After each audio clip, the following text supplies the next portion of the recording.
Hey everybody, this is Rydo and we're back to another recording of Hearthstone. Today is Friday, September 21st, and... oh, seriously? No, wait, we're still good. I have some Tavern Brawl things I need to get done on the European and Asian account, but I thought for a second that we had lost the daily quest on the main account, and that's not the case. What happened is I got them all done on the main account. Let's see. If we could get our friend Tragic Master to jump into a game, I can watch and learn on him. Meanwhile, I just need to play a bunch of Shaman class cards, which is good. That's not too hard to do. Probably don't want to play the Murloc deck, so we probably want to play even Shaman, and let's start playing. So, we've got some real news, which is, to me, probably an indication that I never needed Your Gamer, PC Gamer, Rock, Paper, Shotgun. I never needed any of those people to give me news. Gamma Sutra, GameIndustry.biz, TechRaptor seems to probably put out the real news that actually matters, just fine. And see, that's one of the things I realized is that, like, there really is no reason, regardless of your bent or your opinion or how you feel about any news source. In the video game industry, if you don't like the news source you're getting, if you don't like Polygon, if you don't like Kotaku, if you don't like IGN, if you don't like Giant Bomb, you can just ignore them. They all repeat each other for all the big information anyways. It doesn't matter. And it certainly has been a weird journey personally for me, because I did like Giant Bomb and for a long time, but it kind of has just gotten progressively worse, I would say, after Ryan, I believe his name is Ryan Davis, died. Like, that was the point where they started changing up who was actually members of the group, and it started to grow and contract and change, and things just went awry. They stopped really being focused around video games in total, and became more of this, what I'm gonna argue is a lifestyle website, which is basically all it is now. In comparison, since IGN is, I think, also owned by CBS, they just got 10 million subscribers on YouTube, which is a pathetically low amount of subscribers for something as big as you would have thought IGN is. So it's more evidence in my mind, at least, how I'm taking that fact and spinning it into an opinion, is that IGN is one of many big mainstream media websites that cannot get a foothold in or get anybody's attention on YouTube, at least because people are tired of it. But I don't want to get into too much of a rant here, because there's a lot of news and a lot of games to cover. This doesn't particularly have to be the longest of streams today. I didn't really do too much. I uploaded the last bits of the Boomsday puzzle solutions, and so now I just need to schedule them. After this stream, I have a bunch of other Hearthstone episodes that I need to upload to free up some space, and then I'm back to Borderlands 2. The Windows 10 update has changed the audio a little bit, so it's going to be a little bit weird dealing with that, but not super weird.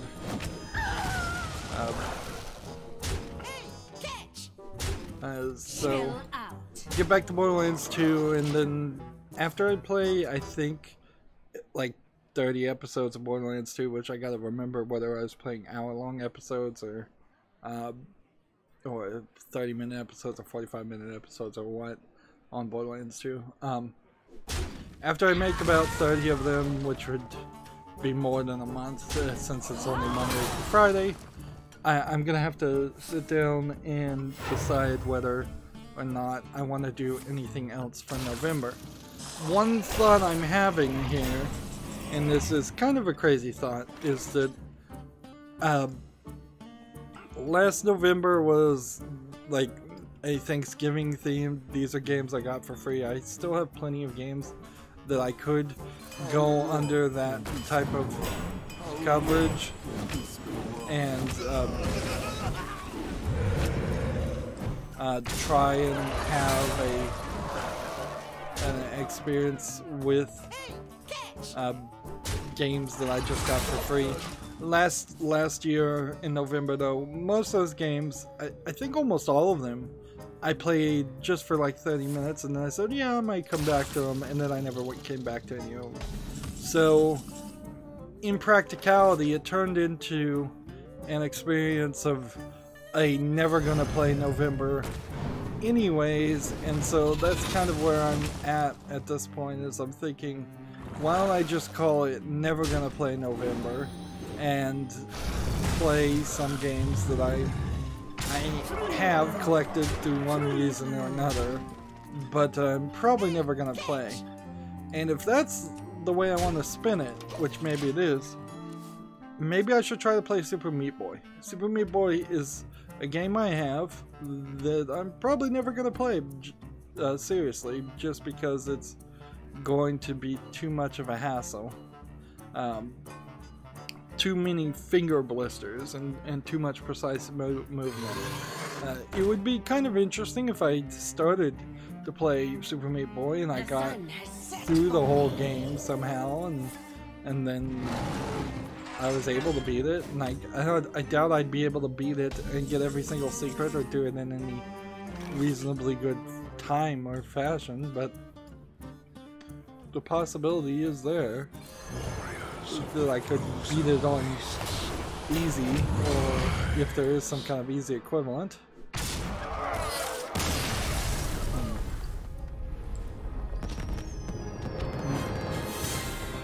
So yeah, that's what I'm thinking.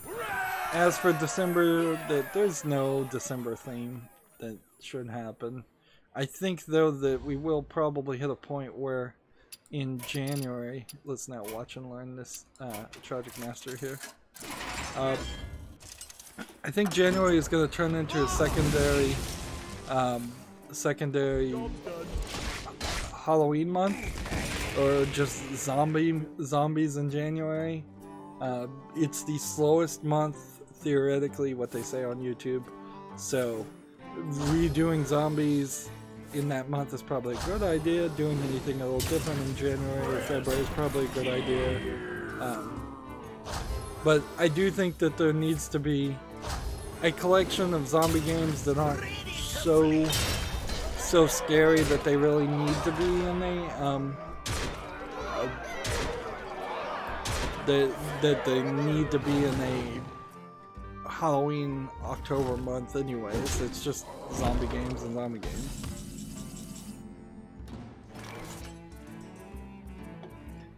For example, Dead Island, I don't think, I just watched a video of me playing Dead Island, just at random.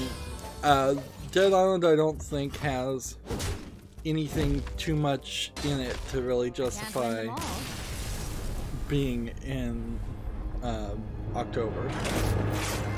It's a zombie RPG, sure, but it's not super spooky or scary. Okay, let's hope he can jump into another game. Yes, he is. So, first bit of news story. Game Master Chosen article, Blizzard's Diablo series tapped for a possible Netflix show. That doesn't really bode super well because the Netflix TV series have been very iffy. Like, I would say at best every show that gets added that's an original on Netflix is, let's see, only catching the attention of at most 20% of their audience, and that may be a high enough number for them to still continue to do it, but you do get quite a lot of duds in my opinion. It's not a consistent high quality product that even if it wasn't for me, I could see an audience that really likes it. What Netflix is sadly proving is that quality doesn't seem to really matter too much, and you can just, as long as you're doing something and making something. Netflix is in definitely a rough position because they have to make up for the fact that everybody is removing their content license agreements with Netflix.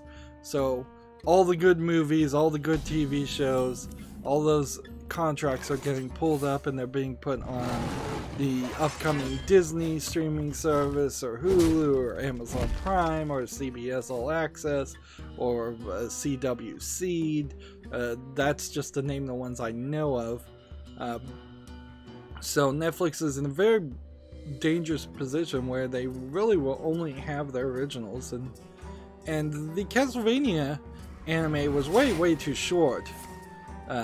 Netflix original, but it was pretty good. Everybody liked it. I liked it. I just think it was really short, and so I'm not sure when you actually get a real season of that that might be interest, whether you can stretch that out into a long enough series. Can you get 100 episodes and get to syndication, which is not really a concern for Netflix, but it probably should be. They probably should try to say, we want to make 100 episodes of all our original shows so that there's just enough content to reach further than what is a realistic binge on Netflix. I imagine that's where you want to go. Hey, we've got somebody on the chat. It's Tragic Master is on the chat. He says, yo man, I will try to combo you a win. Thanks, Tragic. So he's on the chat and he's playing. On the other hand, there's still a lot of terrible original Netflix things like the Death Note Netflix series, or the Neo Yokio Jaden Smith series. Like, just things that I don't think anybody from any perspective really enjoyed, and they're spending too much money on that. The stand-up comedy, I was big into stand-up comedy a few years ago, but nowadays it's like I can't even sit through one stand-up comedy a bit, and so their investment probably isn't paying off in the long run on that. Some of their shows that I do like the Santa Clarita Diet, they come and go too quickly, and so there's definitely problems with like getting people to really watch their shows, and that's why Netflix is thinking about running ads in between some of the episodes that you stream, and turning Netflix from a ad-free experience into a commercial experience back to TV. And if they go down that route, it will only be a few more years until we're seeing ads for like Coca-Cola and other products in the Netflix streams too. The funny thing here is they can slowly boil a frog for the $12 a month to have you go back to the exact same experience you'd be getting from watching cable. And since cable is just ever way more expensive than $12 a month, it's still very possible to make Netflix a lot worse instead of making it better.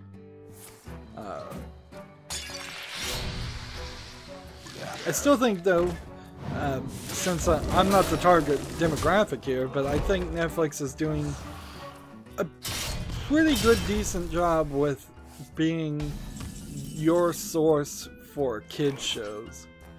With the slight exception of the fact that they still don't have a filter, it seems like, to tell the difference between a child's animated series and a child's anime series and an adult anime series. Because I guarantee you there are some parents out there that still would not want their kids watching a child's animated series. And they'll have a lot of different reasons for it, and I'm not going to cover them all, or any of them, but there definitely are parents out there. In fact, there's probably parents out there that would really love if there was a Netflix option to only allow, like, Veggie Tales, only allow the Christian-based cartoons on to be streamed, and family-approved things. The V-chip needs to be rethought and implemented as far as how net streaming works. And the good news is the YouTube Kids app is adding a new feature to do exactly that. And so kids now, that if they're watching through the YouTube Kids app, you can specifically, for I would assume extremely young kids, only let them see approved content, which the YouTube Kids app had already switched from being, well, we're going to randomly pick things that we think are kid appropriate, to we're going to curate these things. I'm not sure how much of this actually is curated on the YouTube Kids app, or how they're accomplishing that, but they're saying we're going from even a curated experiences, which is what they claim now, to a specifically you have to opt in every video, which works for about 2-year-olds that just want to watch the wheels on the bus over and over again, and that's all they think the app can do. It doesn't work for a 5 or 6-year-old who wants to probably watch the next thing and the next thing and the next thing. One of the things that I want to also mention is I looked at my statistics. Tragic Master said rip combo. The circle of life is over. My watch time in the last 30 days is at like 50% of what it was. So I have lost a lot of views, and I assume this is probably because of the expansion last month got me a lot more views, and so now I'm back to normal. One would hope that that's the best way you could spin that negative news, but yeah, my channel, if I look at it from that perspective, is not doing great. The Hearthstone expansion is the only thing that tent poles this channel, and then as soon as there isn't a Hearthstone expansion, everything goes away. So in theory, I should just wish that there was always a Hearthstone expansion, and I should just always play Hearthstone, and I'm just not willing to do that. That being said, doing the Silent Post show Wednesday and going for a lot longer did seem to bring my channel towards that video to 50 views, whereas previous streams had only been around 20 views. So that's going longer again is better for my channel. It's just not something that I'm willing or capable of doing.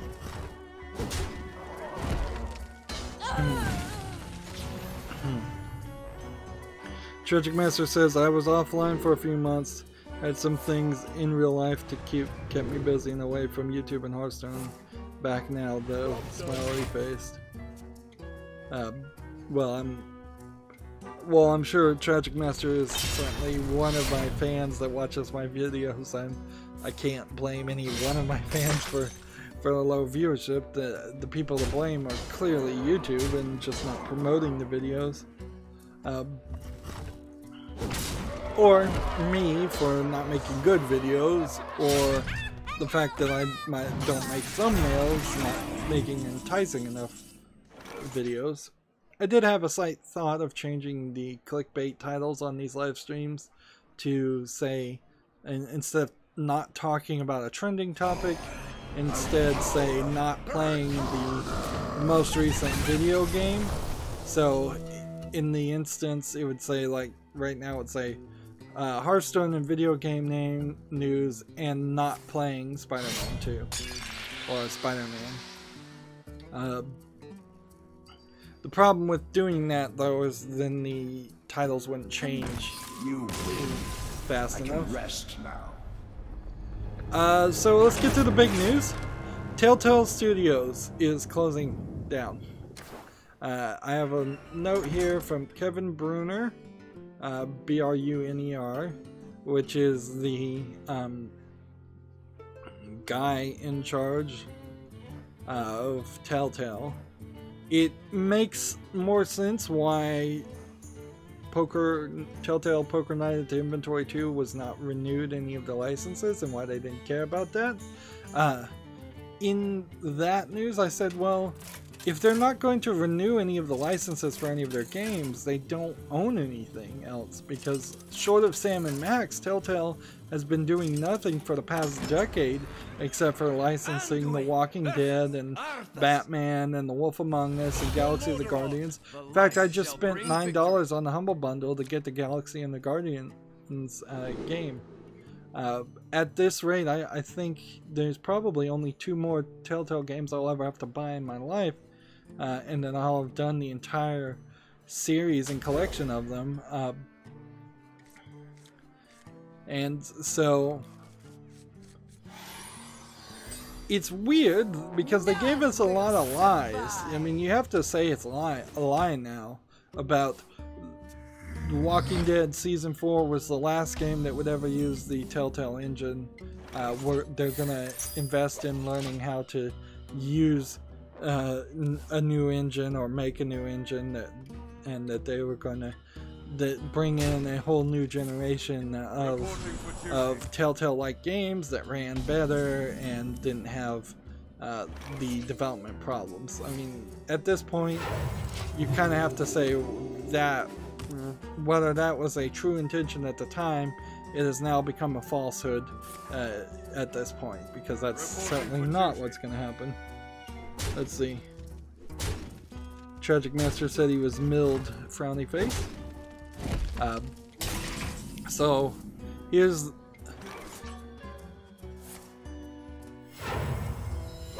let's see. So Kevin Bruner has this article, Telltale Closure Period. Today is a very, very sad day. I left Telltale a year and a half ago after an extended period where the board of directors and I had different visions of Telltale's future. So there's been a split. It hasn't been reported a lot, and how we might get there. That was one of the hardest times of my professional life. So the board of directors apparently are shuttering the company.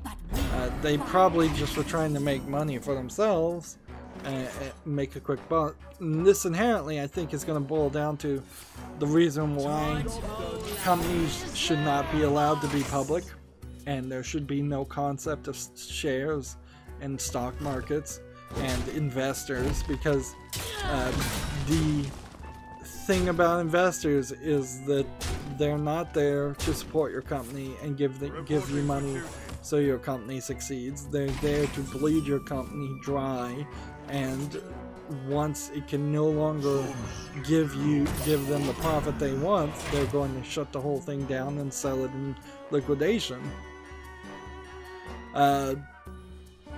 Skipping to the next paragraph. As a co-founder, I take enormous amount of pride that we were able to build the kind of games I was immensely passionate about creating, exploring, and performing, and perfecting, if that's even possible.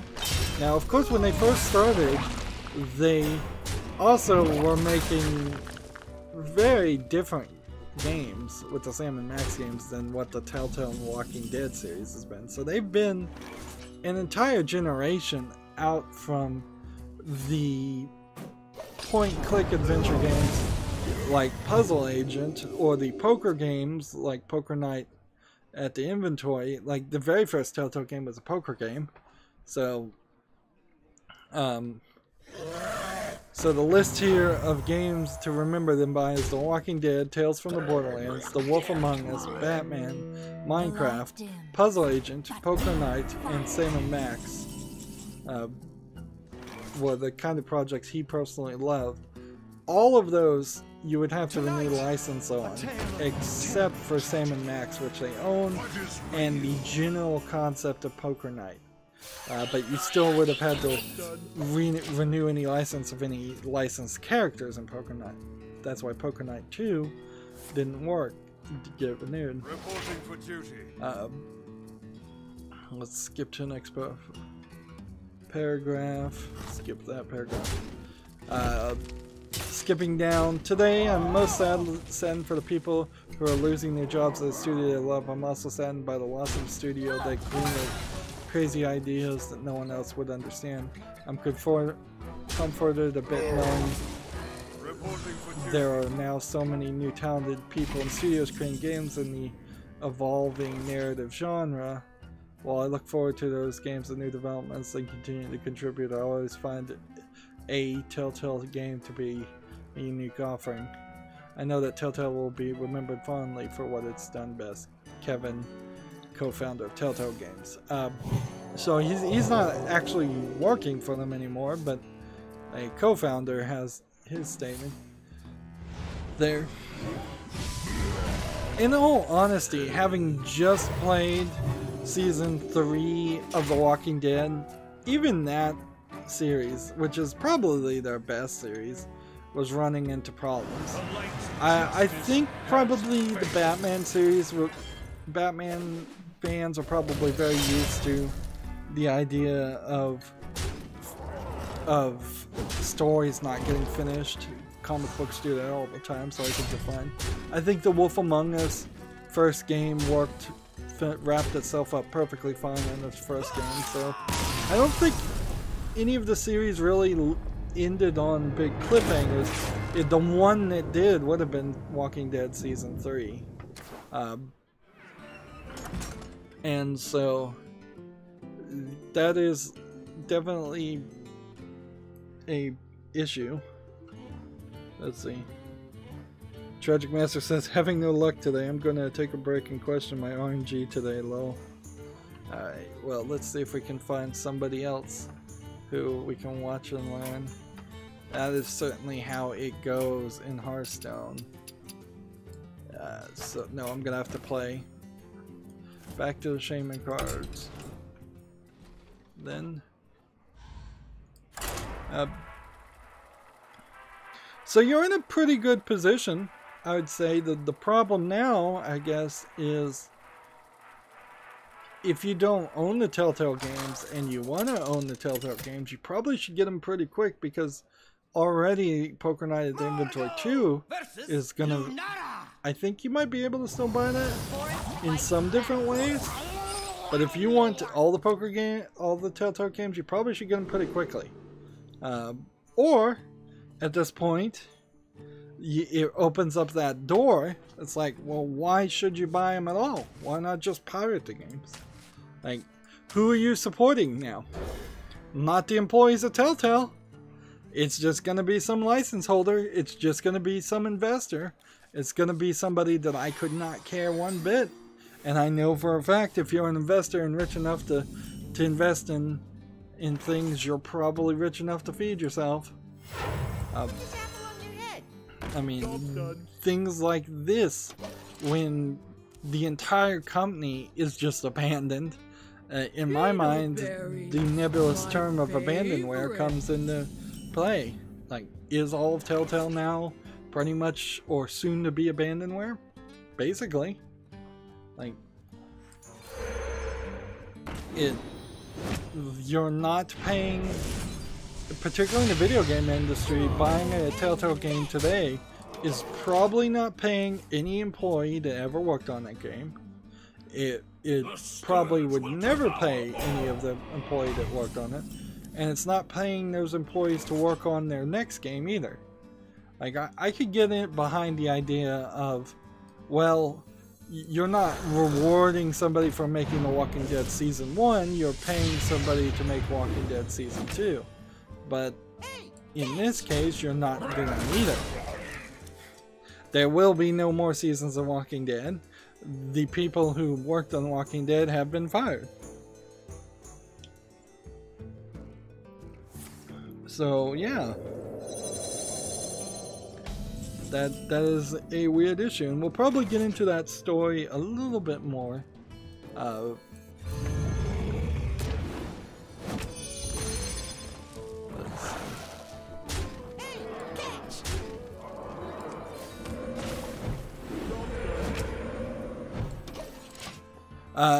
We'll probably get back into the story because it really is just breaking news right now. Gamatsu has an article, PS Vita production to end in 2019 in Japan. We've already heard about this, I'm pretty sure, but it's more evidence. I wanted to get a PS Vita and see if I could hack like a Raspberry Pi compute module or a Raspberry Pi Zero into it. Honestly, it probably wouldn't have ever worked, or it probably would have been easier just to run like a hack software on a standard Vita. Winter is here. I kind of feel like the Vita is a pretty good form factor, but the screen might not be as good as I think it is. But in general, the button layout's pretty good. The analog sticks. If you're trying to make something portable that has the equivalent of a PlayStation or an Xbox controller on it, well, the DS really doesn't have that. The Nintendo Switch didn't exist when I was considering this, doing this, but even now the Nintendo Switch is a little light on buttons. Chill out. So, Chill out. let's just keep playing. Let's drag this out. I'm not sure how long the battery or the CPU or anything. The Vita's a very old device too, so some knockoff in the same form factors, which there certainly have been lots and lots of Chinese knockoffs in the same form factors as the Vita. They may, at a certain point, start being even more powerful and more desirable than the Vita is. Of course, there's some iffiness there too, because knockoffs tend not to put in the best processors or anything like that, or the most amount of space. They tend to be made very cheaply. Moving on, Gamatsu, Tokyo Game Show started yesterday, early morning, evening for the United States, early morning Japan, evening for the United States. So they're trickling out some video games, probably, all very focused towards the Japanese audience. So we have a Gamatsu article where God Eater 3 has some gameplay and screenshots, and that doesn't particularly add anything to the conversation. God Eater, just as a reminder, is the Monster Hunter equivalent, except for the animation style is a little bit different, and you're fighting more metal punk monsters instead of animals and dragons. It's a little bit more steampunk and less fantasy compared to Monster Hunter. Gamatsu has a Utawaru Mono Zan free DLC Shinobu stage has been announced. The Utawaru Romono is Utawarumono, all one word, space ZAN. I have no idea what that game is, but I imagine it's gonna have a different name if it makes it over to the West. It's for the PS4 on September 27th in Japan. It looks like almost a Ninja Warrior style game. But that might be the DLC level, is designed to look like Ninja Warrior.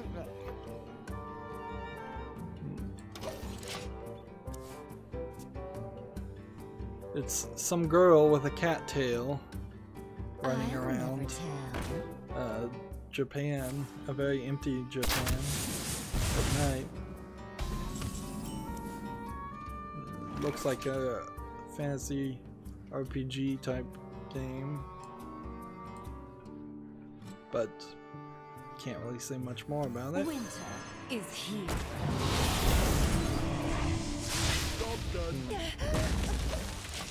Gematsu has an article, Synaptic Drive coming to the PC.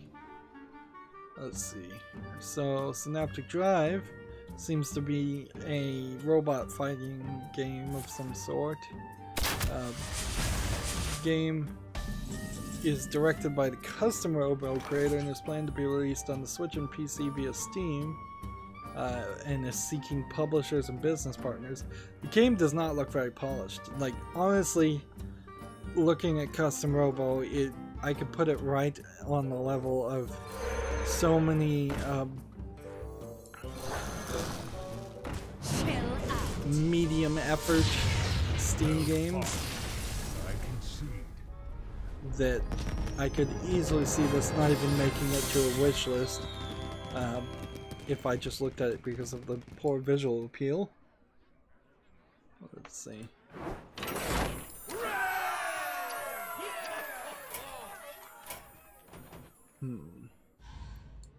Just keep on playing. Gematsu has an article, Omega Labyrinth Life teaser trailer and screenshots. I kind of get the feeling that Omega Labyrinth Life is not from the same series as Omega Labyrinth Z, which was the game that was oddly banned, and it took a really long time to figure out what it was even getting banned for, because they were being so nebulous about it. And I'm still not 100% sure I have seen the scenes that were the problem in Omega Labyrinth Z. Yeah, this is the same series. They're just pushing out a different one, and they're using a different publisher, I believe, because it was P-Cubed in the UK that was trying to publish Omega Labyrinth Z, and now this is D3 publisher. It's coming out for the Switch in Japan in 2019, Omega Labyrinth Life is. Which, yeah. It's gonna certainly be a little weird when we start realizing that, oh yeah, there's all these very different experiences happening in Japan for the Switch compared to what is happening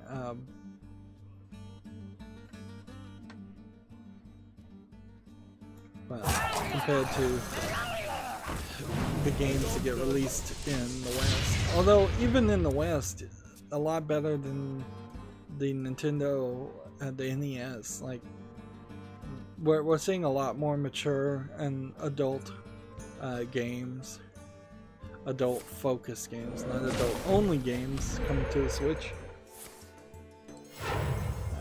I lost my place somehow. Gematsu PS4 Kingdom Hearts 3 Edition announced for Japan. So, a special PS4 bundle for PlayStation Pro model. This is weird because the last time this happened, something actually came about it. Digital Devolver is tweeted to, I don't know even how to see their tweets. They tweeted to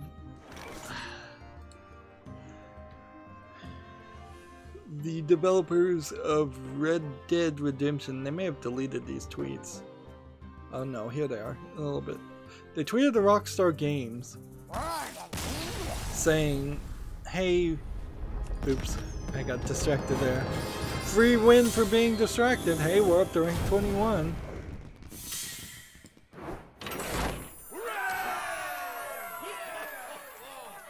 So they're very publicly saying, hey, the first response is, hello, we'd like to publish your new cowboy game on PC. And then replying to themselves and Rockstar, they said, nobody has to know, we can keep it a secret from Take-Two. We know a person at Steam and can set you up with a PC dev kit. Like this tweet if you want to talk more.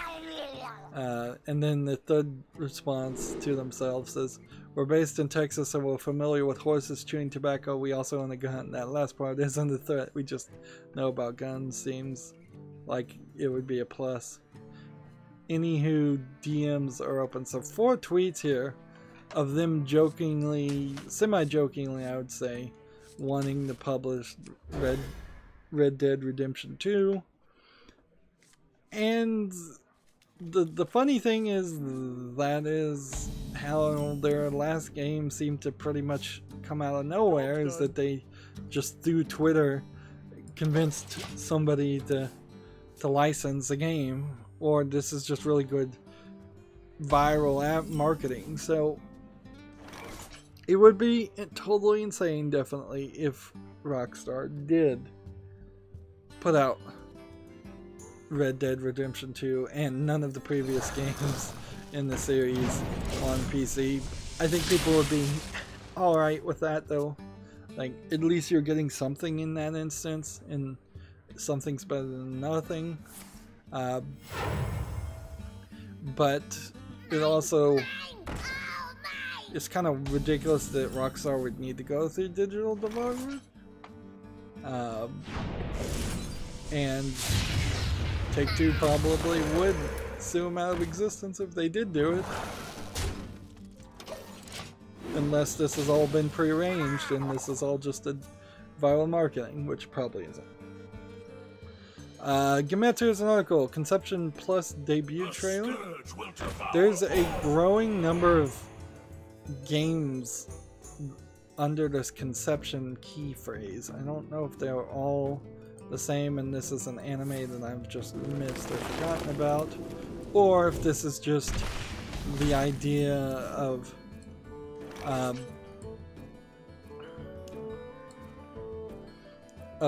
them building yet another genre.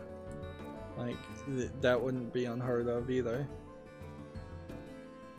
I'm also not 100% sure that, like, from a Western side, when I hear the word conception, it's almost universally only used as in conceiving a baby, but I'm not sure if that's how it's being translated, or if it has more to do with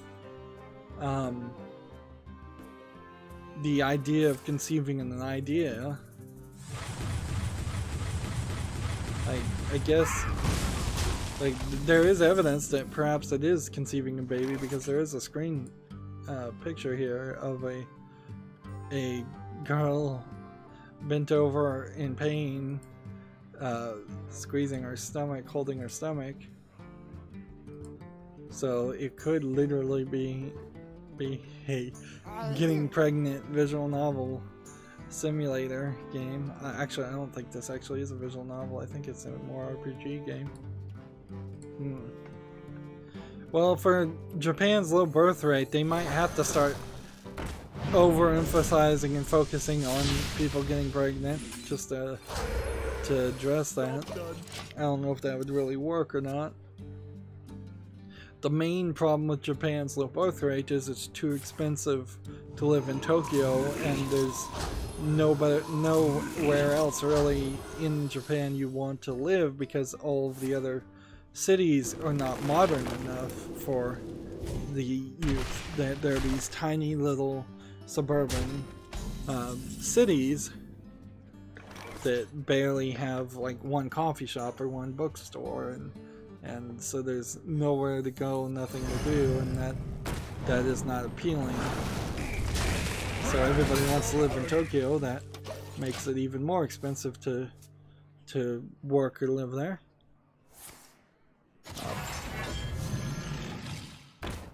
So ideally they need to build more cities and find cheaper educations. They need to create college towns, I would say, that are designed to cater to youth moving away from their parents' influence and living inexpensively while living very well. Gamatsu has another article. This is going to be a lot of Gamatsu things because of TGS. Romancing Saga 3 Remaster launches for all platforms in early 2019. Romancing Saga Re-Universe announced for smartphones. The Saga Scarlet Grace games, which also seem like a new series. So Romancing Saga 3 will be a PS4, Xbox One, Switch, PC, Vita, and iOS and Android in 2019, where Romancing Saga Re-Universe will just be iOS and Android. Yeah, I'm not sure that the Saga Scarlet Grace Saga series actually is a console first type game. It feels like it might be like cell phone games first, and then sometimes they port it. Moving on, Gamatsu, you know, anime to air April 29th. Switch version launches spring 2019. So they are doing a full press push there. There's a debut trailer for YU-NO, a girl who chants love at the bound of this world is the name of the anime. Let's see what kind of game it is, if we can tell by the trailer.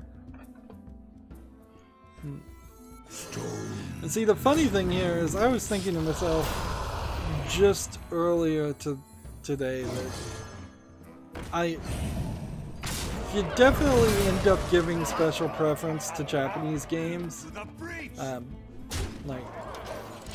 and in particular, I think I have a slight aversion, or perhaps even better just to say perversion, to the sex games that come on Steam and the Japanese games that come on Steam. So I was definitely trying to think, how can we focus that down a little bit and try to be a little bit more balanced. I'm not sure it really needs to ever happen, but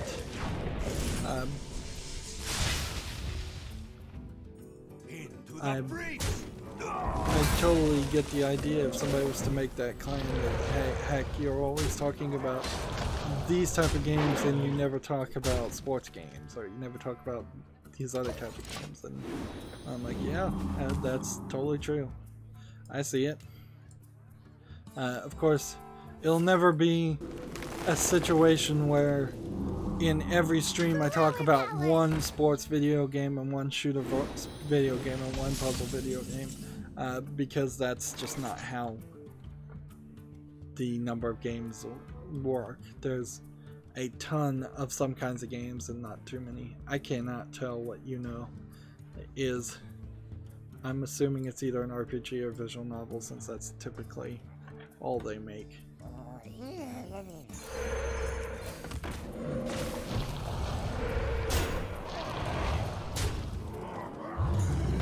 Let's go ahead and just end the turn now. I don't know why I'm not taking the victories. I'm on a win streak. I should be taking victories like crazy. Gamatsu's an article, Million Arthur, Arcana Blood for the PS4. As a trailer, this looks like it's a side-scrolling fighter game. It's coming out for the PS4 on November 29th in Japan. I don't even know if I really need to watch the trailer too much for this. Most of these TGS trailers don't say or show anything anyways. They're all just flashy animations. Yeah, it's just a, it looks like a 4-person party fighting game. I should have taken the picture.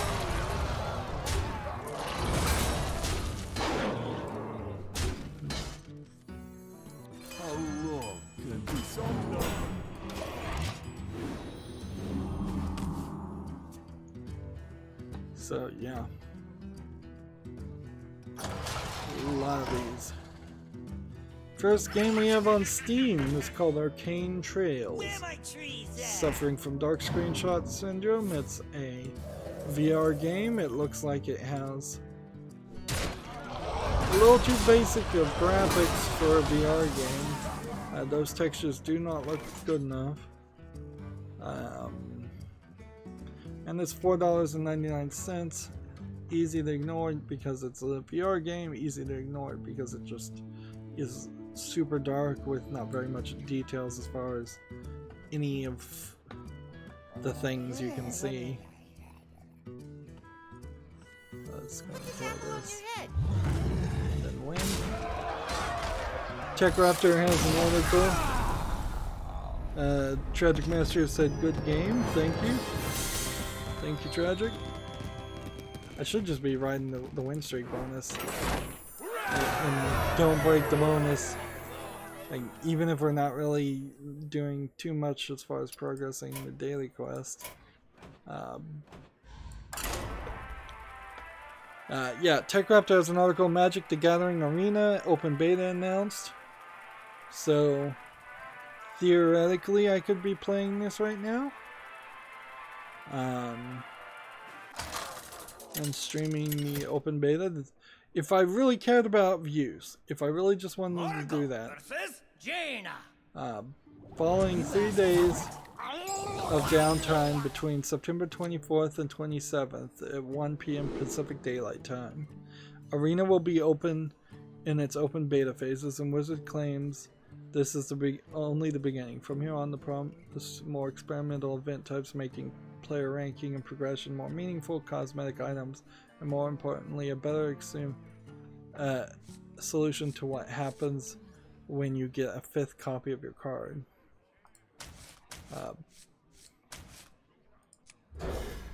Additionally, they'll be looking on the handle set rotation and bringing back those sets that rotated out of the game. And interesting, this announcement trailer has not Danny DeVito, it's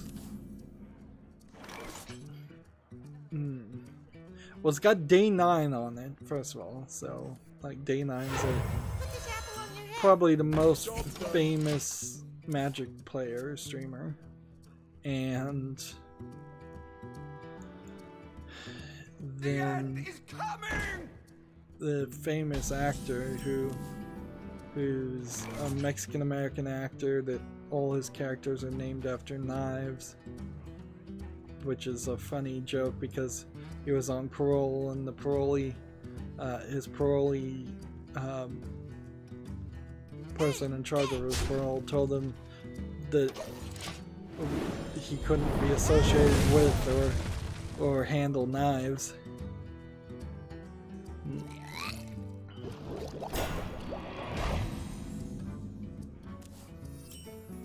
Let's see. So yeah, that's something for me to definitely think about. Should I jump into the Magic the Gathering Arena beta just in case? Just in some crazy case that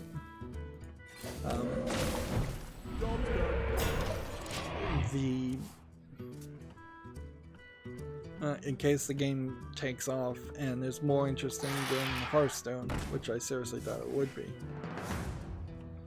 Moving on, we have Gamma Sutra has an article, Under the Sea, a look at Beyond Blue and In Other Waters.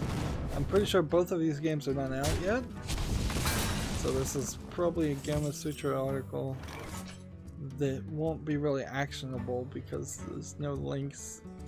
Yeah, and Gamma Sutra articles / blogs, whatever they really are. I don't know if you really want to consider Gamma Sutra a news source because they seem to pretty much just let anybody Is here. they like write on it. That their articles tend not to be very long or informative. Speaking of Game Sutra blogs, here's one that's specifically labeled a blog, and it says, "Committing career suicide, telling true stories about game development." Let's see if we can read any of this article. I'm trying to skim it. It's shilling a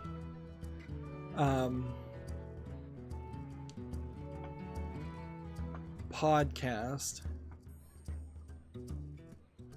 is what I think all this is some stories to shill the podcast. There's a quote here from Eric Valdez, senior character artist working on God of War.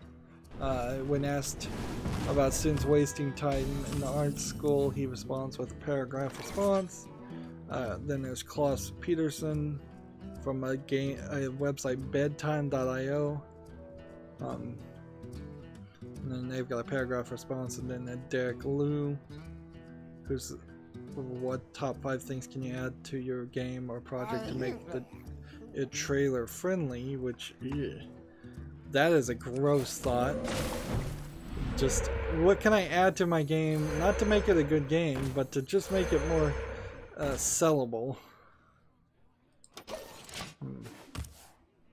He gives a paragraph response, and then there's 2 people with a paragraph, and then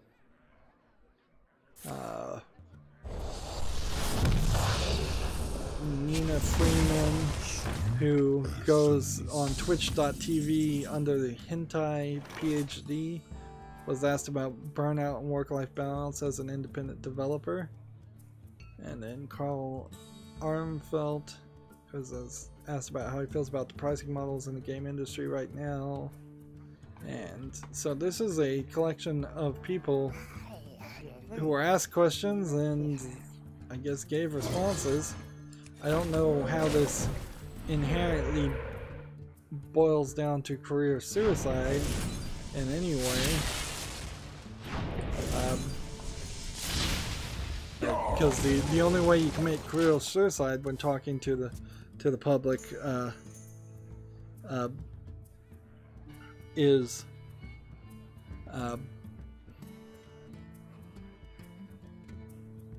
if you're rude to the customer and then get fired, like a couple of people have been.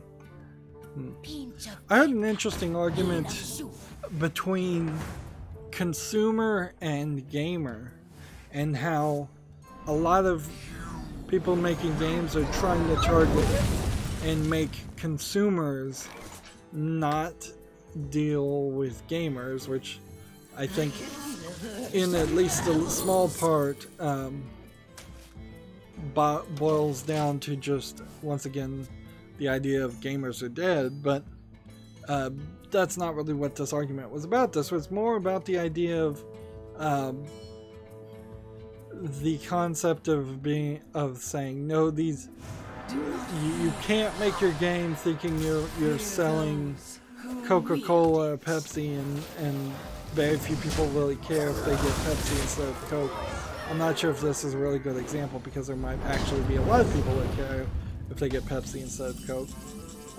Water bottles. I guess water would be a better example. It's not an industry where you're selling bottled water and nobody probably cares what kind of bottled water they buy. Most people don't. If they're buying any kind of water bottle, which you probably shouldn't be. But instead, gamers are very informed and very particular. And the idea was that EA in particular, with their Battlefield series, they're not really making games for gamers. They're making games for consumers, for people who are just going to buy a Battlefield and not particularly care about the quality, and thus they're not going to bother to improve the quality. So yeah, that was a definitely interesting thought. Of course, I got off on a bit of a tangent there. How long can this go on? Just gonna continue to play cards. I think I probably got the daily quest done already, so I'm mostly just playing cards. To get back to the Gamma Sutra article, you have Adam Saltman was asked, give us his successful strategies and when adapting to trend shifts. We have a Teddy Bergsman was asked, talks about chasing photorealism in computer graphics at 16 years old. And we have a Lucas Gonzalez, the difference designing games for console, PC, and mobile. And then at the end it says, if you'd like more of this and want to check out more, our podcast is featured on iTunes, Spotify, and anywhere else podcasts are available. So this is an interesting way to advertise your podcast, certainly. But I guess it's a pretty honest way to advertise their podcast. Maybe I will listen to them. It's called Game Dev Unchained. They have 156 episodes, so it probably would be an interesting insight. So yeah, maybe I'll focus in on that. How are we? We're still like 2 shaman cards, and Tragic Master wants me to spectate, so I think he's got it.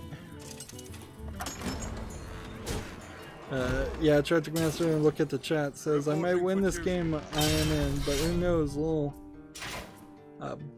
The light protects me. Still plenty of games to talk about on Steam. We have a game called Cubology, which seems like it's mostly just a match in 3D.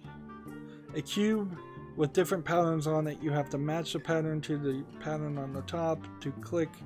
So it's kind of like a match 2 really fast speed mobile game. Single screen Unity game.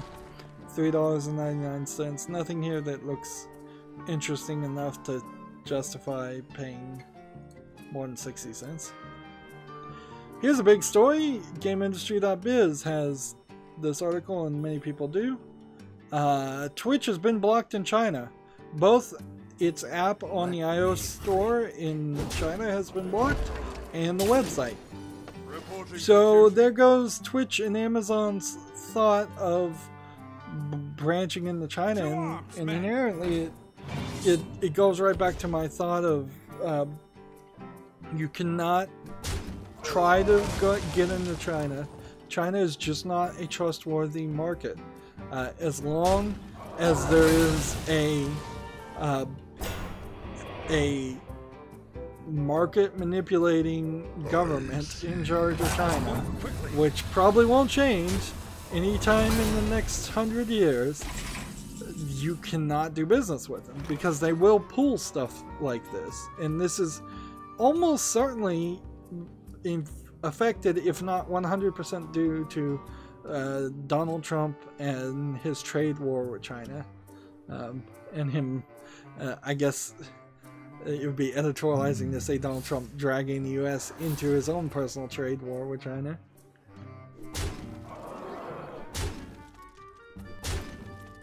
But honestly, it very easily could be nothing to do with the trade war. It could be due with the fact that on Twitch you've got girls painting their naked breasts. One of those girls being Zombie Unicorn, the host of the Bully Hunters terrible fiasco video that was made. You've got just a lot of the girls in revealing clothes with revealing camera angles that Chinese people don't really like. You've got the fact that it's video games and they don't like video games. You got the fact that it's chat that's probably not getting censored. So I wouldn't be surprised if there are Chinese people that were on Twitch talking about something that the Chinese government didn't want them talking about too. There's dozens and dozens of things there, and in the end it's going to come down to is Twitch going to bend over backwards and make a filtered Twitch streaming service and try to become unblocked, or are they just going to say forget it and move on with the rest of the world where freedom and freedom rings, because it certainly doesn't ring in China. Alright, so let's go ahead and open this and then wrap up this recording, because it's been about an hour. I don't think it's... Let's see. Tragic Master said, good luck on the pack. Thanks for believing in me, lol. Now, on my main account, even though they said they were going to add like 4 classic cards, I only have 1 legendary card that I don't have. So it comes down to a real question about why are none of these gold at this point. Yeah, I should have gotten 5 gold cards right then. I should be working towards gold cards, but I'm not. So, and I don't think it ever works that way. I'm just saying it should work that way. If we go down here to classic cards and then I type in missing, did I type that in right? I'm missing 1 legendary here and 1 legendary here. So when I get these 2 legendaries and have a complete classic collection until they add those other 4 cards, which I imagine I'll get very quickly, every classic pack I open after that point, shouldn't that be gold cards only?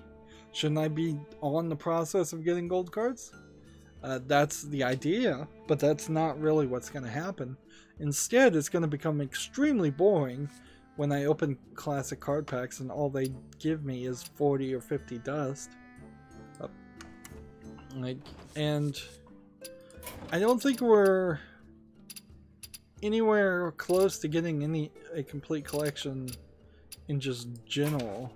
We're a lot closer on my main account than any of my other accounts, but the fact is still there's tons and tons of cards to get out there. Still running into a lot of bugs as far as cards being marked new when they really aren't. I need to play 2 more Shaman cards, and then I'll be done with the Americas account, and I'll move over to the Asian account. That's going to be it for this recording. Stay tuned if you're watching live. As always, I ask you to like, share, subscribe, comment, and watch every second of my videos. If you want to friend or follow me on any social media sites, there's a whole bunch of links down below. Thank you for watching. Have a good evening.